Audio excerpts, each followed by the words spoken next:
د پیښور ګلبهار علاقې کې د اکیډمي د داسې ښځو او جنکو ژوندونه د هنر زده کړې سره بدلولو کوشش کوي چې په معاشي توګه کمزوري کورنیو سره تعلق لري. دې اکیډمي کې هر هغه هنر د 18 نه تر 40 کال عمر زنانه ته ښودل کېږي کوم د ښځو هار سنگار او فیشن سره تړلي دي. عایشه خان هم د اکیډمي نه وروسته کې د بیوټیشن یا د یو سینګارونکي د 4 میاشتو تربیت اخیستلې او امید کوي خپل هنر سره به معاشي توګه باندې خود مختار شي.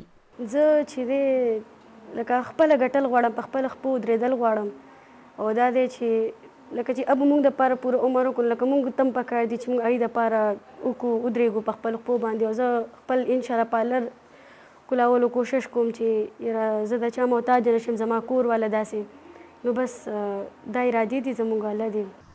دغه اکیډمي کې نن سبا ودونو کې د ناوګانو فوټوګرافي لپاره د زنانه فوټوګرافرانو نوې رواج د وجې دلته هم فوټوګرافي یا د کیمرې سره تصویرونه باسلو او ویډیو جوړولو تربیت جنکو ته ورکړل کېږي او څه جنکو تربیت اغستونه پس کار هم شروع کړي.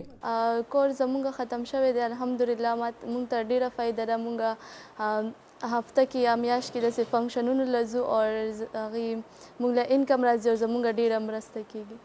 زه کور کې خپل مور سره مدد کوم، ورور سره چې کم زموږ ضرورت دي هغه پوره کوم او کومه زما د سټډي خرچه نو هغه پم کېږي.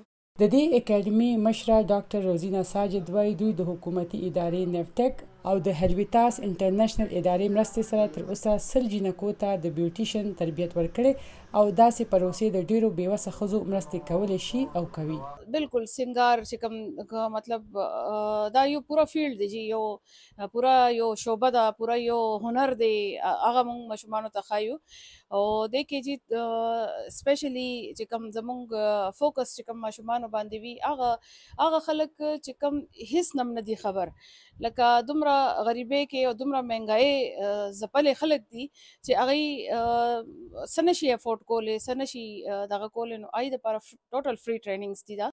دغه اکیډمي کې موجود بیوټي سالون کې دننه دغه زنانه عملی تربیت هم اخلي او خپل خپو باندې د ودرېدو کوشش کوي. خو پاکستان کې اوس هم معیشت کې د ښځو کارکونکو برخه ډیره کمه ده.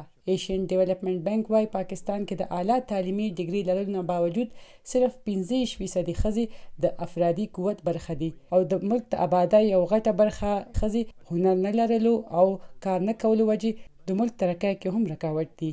کیمرامین هاشم علي سره سادیه قاسم شاه، وی او ای ډیوا، پیښور.